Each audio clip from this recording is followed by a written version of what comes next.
BJP ಸರ್ಕಾರ ಇದ್ದಾಗೂ ಏನು ಮಾಡಕ್ಕಾಗಿಲ್ಲ, ಈ ಕಾಂಗ್ರೆಸ್ ಸರ್ಕಾರ ಇದ್ದಾಗೂ ಏನು ಮಾಡಕ್ಕಾಗ್ತಾ ಇಲ್ಲ. PW ಸಚಿವರು ಕೊಟ್ಟಂತ ಲೆಟರ್ಗೆ ಕಿಮ್ಮತ್ತು ಬೆಲೆ ಇಲ್ಲ. ಸನ್ಮಾನ್ಯ ಅಧ್ಯಕ್ಷರೇ, ಒಂದೇ ಒಂದು ಮೀಟಿಂಗ್ ಕೂಡ ಮಾಡ್ಲಿಕ್ಕೆ ಹೆದರ್ತಿದ್ರು ನೈಸ್ ವಿರುದ್ಧ. ಸುಮಾರು 30-35 ವರ್ಷ ಆ ರಸ್ತೆ ಯಾರು ಜಮೀನ್ ಮಾಲೀಕರಿಗೆ ಇದುವರೆಗೂ ನಿವೇಶನವನ್ನು ಕೂಡ ಕೊಡ್ಲಿಲ್ಲ. ಸನ್ಮಾನ್ಯ ಅಧ್ಯಕ್ಷರೇ, ಒಂದ್ಸಾರಿ ಇದೇ ಸದನದಲ್ಲಿ ನಾನು ಕ್ವಶನ್ ಮಾಡಿದ್ದೆ ಸನ್ಮಾನ್ಯ ಅಧ್ಯಕ್ಷರೇ. ಆ ಉತ್ತರದ ಮೇಲೆ ಇವರು ತನಿಖೆ ಮಾಡಿ ಎನ್ಕ್ವೈರಿ ಮಾಡ್ತಕ್ಕಂಥ ಅದಕ್ಕೆ ಆದೇಶ ಕೂಡ ಕೊಟ್ಟಿದ್ರು.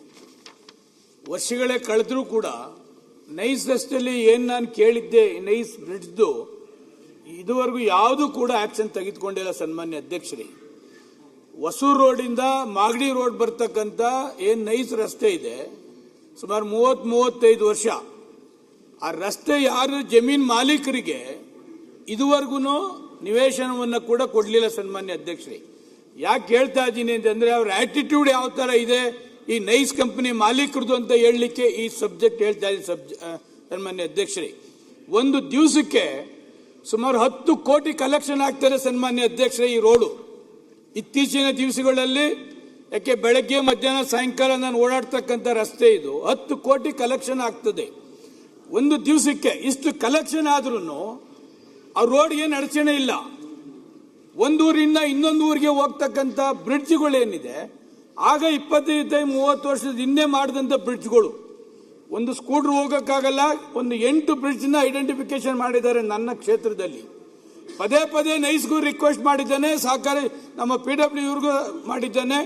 ಹಿಂದೆ SC ಮಾದೇವಪ್ಪನವರು ಇದು PW ಸಚಿವರಿದ್ದಾಗ ಇದೇ ಅಸೆಂಬ್ಲಿಲಿ ಸದನ ಸಮಿತಿನೂ ಕೂಡ ನಾನೇ ಮಾಡಿಸಿದೆ. ಸನ್ಮಾನ್ಯ ಅಧ್ಯಕ್ಷರೇ, ಆ ಸದನ ಸಮಿತಿಯಲ್ಲಿ ಜಯಚಂದ್ರ ಅವರು ಇದ್ದಾಗಲೂ ಕೂಡ ಎಲ್ಲ ಇನ್ಸ್ಪೆಕ್ಷನ್ ಮಾಡಿ ಏನು ಅನಾನುಕೂಲ ಇದೆ ಅದನ್ನು ಮಾಡಿದ್ದೇವೆ.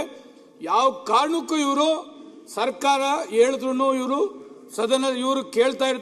ಕೇಳೋದಿಲ್ಲ. ಸನ್ಮಾನ್ಯ ಅಧ್ಯಕ್ಷರೇ, ಜೊತೆಗೆ ಪಕ್ಕದಲ್ಲಿ 1700 ಎಕರೆ ಮೇಲೆ ಲೇಔಟ್ ಮಾಡ್ತಕ್ಕಂಥದ್ದಕ್ಕೆ ಹೊರಟಿದ್ದಾರೆ. ಸನ್ಮಾನ್ಯ ಅಧ್ಯಕ್ಷರೇ, 35 ವರ್ಷದಿಂದ ಅವರಿಗೆ ಹಣ ಕೊಡಲಿಲ್ಲ, ಆ ಲೇಔಟ್ ಮಾಡ್ತಾನೂ ಇಲ್ಲ. 30 ವರ್ಷದಿಂದ ರೈತರು ಬಹಳ ಸಮಸ್ಯೆ ಆಗಿದೆ. ಅಧ್ಯಕ್ಷರೇ, ನನ್ನ ಕ್ಷೇತ್ರದಲ್ಲಿ ಯಾಕೆ ಇದೆಲ್ಲ ಹೇಳ್ತಾ ಇದ್ದೀನಿ ಅಂತಂದ್ರೆ, ಇಷ್ಟು ಅಡಮೆಂಟ್ ಇರ್ತಕ್ಕಂಥ ಅವನು ಬಿಜೆಪಿ ಸರ್ಕಾರ ಇದ್ದಾಗೂ ಏನು ಮಾಡಕ್ಕಾಗಿಲ್ಲ, ಈ ಕಾಂಗ್ರೆಸ್ ಸರ್ಕಾರ ಇದ್ದಾಗೂ ಏನು ಮಾಡಕ್ಕಾಗ್ತಾ ಇಲ್ಲ. ಎಲ್ಲ ಜಮೀನು ಕೊಟ್ಟಿದ್ದಾರೆ. ಸನ್ಮಾನ್ಯ ಅಧ್ಯಕ್ಷರೇ, 30 ವರ್ಷ ಲೀಸ್ಗೆ ಸರ್ಕಾರಿ ಜಮೀನನ್ನ ಕೊಟ್ಟಿದ್ದಾರೆ. ಒಂದು ದಿವಸಕ್ಕೆ 10 ಕೋಟಿ ಕಲೆಕ್ಷನ್ ಮಜಾ ಮಾಡ್ತಿದ್ದಾರೆ ನೈಸ್ ಕಂಪನಿಯವರು. ಒಂದೇ ಒಂದು ರಸ್ತೆ ಕೂಡ, ನೈಸ್ ರಸ್ತೆಯಲ್ಲಿ ಬ್ರಿಡ್ಜ್ ಕೂಡ ಮಾಡ್ತಾ ಇಲ್ಲ. ಇದ್ರಲ್ಲಿ ಕೊಟ್ಟಿದ್ದಾರೆ. ಮತ್ತೊಮ್ಮೆ ಲೆಟರ್ ಕೊಟ್ಟಿದ್ದೀನಿ PW. ಈ ಲೆಟರ್ ಏನು ಆಗುದಿಲ್ಲ. ಸನ್ಮಾನ್ಯ ಅಧ್ಯಕ್ಷರೇ, ಸರ್ಕಾರ ಏನು 30 ವರ್ಷ ಲೀಸ್ ಇದೆ ಅದನ್ನ ರದ್ದುಪಡಿಸಿ ಸರ್ಕಾರ ವಶಪಡಿಸಿಕೊಂಡ್ರೆ ಮಾತ್ರ ಈ ಬ್ರಿಡ್ಜ್ಗಳು ಏನಾದರೂ ಅನುಕೂಲ ಆಗ್ತದೆ. ಸನ್ಮಾನ್ಯ ಅಧ್ಯಕ್ಷರೇ, PW ಸಚಿವರು ಕೊಟ್ಟಂತ ಲೆಟರ್ಗೆ ಕಿಮ್ಮತ್ತು ಬೆಲೆ ಇಲ್ಲ. ಸನ್ಮಾನ್ಯ ಅಧ್ಯಕ್ಷರೇ, ಒಂದು ಕಾನೂನು ಪ್ರಕಾರ ಅವರಿಗೆ ಗೊತ್ತಿದೆ, ನೈಸ್ ರಸ್ತೆ ವೈಟ್ ಟಾಪಿಂಗ್ ಮಾಡಬೇಕಾಗ್ತದೆ. ವೈಟ್ ಟಾಪಿಂಗ್ ಮಾಡಾದ್ಮೇಲೆ ಈ ಎನ್ಹಾನ್ಸ್ಮೆಂಟ್ ರೈಸ್ ಮಾಡಬೇಕಾಗ್ತದೆ ಟೋಲ್ ಫೀಸ್ ನ. ಸನ್ಮಾನ್ಯ ಅಧ್ಯಕ್ಷೆ, ಸರ್ಕಾರದ ಯಾವುದಕ್ಕೂ ಕಿಮ್ಮತ್ತಿಗೆ ಬೆಲೆ ಕೊಡೋದಿಲ್ಲ. ಯಾವ್ದು ಲೆಟರ್ ಕೊಟ್ರು ಒಂದು ಹೈಕೋರ್ಟ್ಗೋ ಸುಪ್ರೀಂ ಕೋರ್ಟ್ ಹೋಗಿ ಸ್ಟೇ ಮಾಡಿಸ್ತಾನೆ, ಬೆಲೆ ಇಲ್ಲ. ಮಾನ್ಯ ಅಧ್ಯಕ್ಷರೇ, ಸನ್ಮಾನ್ಯ ಸದಸ್ಯರು ಹೇಳಿದಂಗೆ ಅವರ ವ್ಯಾಪ್ತಿಯಲ್ಲಿ ಸುಮಾರು ಸೇತುವೆಗಳ ವಿಸ್ತೀರ್ಣ ಬಗ್ಗೆ ಅವರ ಪ್ರಮುಖವಾಗಿರುವಂತ ವಿಚಾರ. ಸೊ ಪೆರಿಪೆಲ್ ರಸ್ತೆಗೆ 37 ಸೇತುವೆಗಳ ವಿಸ್ತೀರ್ಣ ಅವಶ್ಯಕತೆ ಇದೆ. ಇನ್ನು ಎಕ್ಸ್ಪ್ರೆಸ್ ವೇಗೆ 5 ಸೇತುವೆಗಳ ವಿಸ್ತೀರ್ಣ ಅವಶ್ಯಕತೆ ಇದೆ. ಸೊ ಅವರು ಜನದಟ್ಟಣೆ ಬಗ್ಗೆ ಕೇಳಿದರೆ ಅದು ನಿಜ, ಅದು ಜನದಟ್ಟಣೆ ಆಗ್ತಾ ಇದೆ.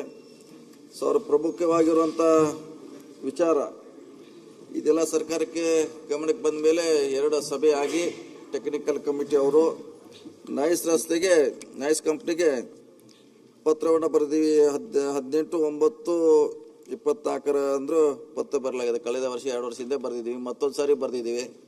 ಸದಸ್ಯರು ಹೇಳ್ದಂಗೆ ಕಂಪ್ನಿಯಿಂದ ಯಾವುದೇ ರೀತಿಯಿಂದ ಸರ್ಕಾರಕ್ಕೆ ರೆಸ್ಪಾನ್ಸ್ ಅಥವಾ ನಾವು ಹೇಳುವಂಥ ಕೆಲಸ ಮಾಡಲಿಕ್ಕೆ ತಮಗೆ ಗೊತ್ತಿರುವಂಥ ವಿಚಾರ. ತಾವು ಭಾಳ ಹತ್ತಿರದಿಂದ ಅದನ್ನು ನೋಡಿದ್ರಿ. ಇದನ್ನೆಲ್ಲ ಗಮನಿಸಿ ಅಧ್ಯಕ್ಷರೇ, ಮುಖ್ಯಮಂತ್ರಿಗಳು ಒಂದು ಸಂಪುಟ ಸಭೆ ಉಪಸಮಿತಿಯನ್ನು ನೇಮಿಸಿದ್ದಾರೆ ನೈಸ್ ರಸ್ತೆ ಬಗ್ಗೆ. ಗೃಹ ಸಚಿವರು ಅಧ್ಯಕ್ಷರಿದ್ದಾರೆ, ನಾನು ಕೂಡ ಆ ಸಮಿತಿಯಲ್ಲಿದ್ದೀನಿ.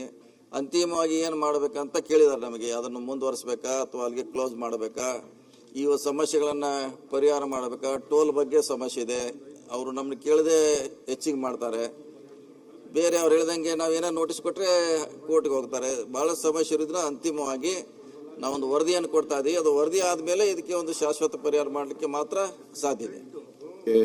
ಈಗ ಗೃಹ ಸಚಿವರಲ್ಲಿ ಅಧ್ಯಕ್ಷ ಮಾಡಿದ್ದಾರೆ ಸನ್ಮಾನ್ಯ ಕ್ಯಾಬಿನೆಟ್ ಅಲ್ಲಿ. ಅಟ್ಲೀಸ್ಟ್ ಯಾರ ನೈಸ್ ರೋಡಲ್ಲಿ ನಾನು ಬರ್ತೀನಿ, ಯಲಹಂಕ ವಿಶ್ವನಾಥ್ ಬರ್ತಾರೆ, ಸತೀಶ್ ಶೆಟ್ಟಿ ಬರ್ತಾರೆ, ಒಂದು 7-8 ಜನ MLAಗಳು ಬರ್ತಾರೆ ಸನ್ಮಾನ್ಯ ಅಧ್ಯಕ್ಷರೇ. ಅವ್ರೆಲ್ಲರನ್ನು ಕರೆಸಿ ಒಂದು ಮೀಟಿಂಗ್ ಮಾಡಿ ಏನಿದು ನೈಸ್ ಬಗ್ಗೆ ಅಂತ ಕೇಳಿದ್ರೆ ನಾವು ಹೇಳಲಿಕ್ಕೆ ಅದಾಗ್ತದೆ. ನಮ್ಗೆ ಯಾರಿಗೂ ನೋಟಿಸು ಕೊಡೋದಿಲ್ಲ. ಯಾಕೋಸ್ಕರ ಗೃಹ ಮಂತ್ರಿಗಳು ಮಾಡಿದ್ರು ಸನ್ಮಾನ್ಯ ಅಧ್ಯಕ್ಷರೇ. ಹೇಳಬೇಕು ಅಂತಂದ್ರೆ ನಾನು ಬಿಜೆಪಿ ಸರ್ಕಾರದಲ್ಲಿ ಮಂತ್ರಿ ಇದ್ದೆ ಸನ್ಮಾನ್ಯ ಅಧ್ಯಕ್ಷರೇ.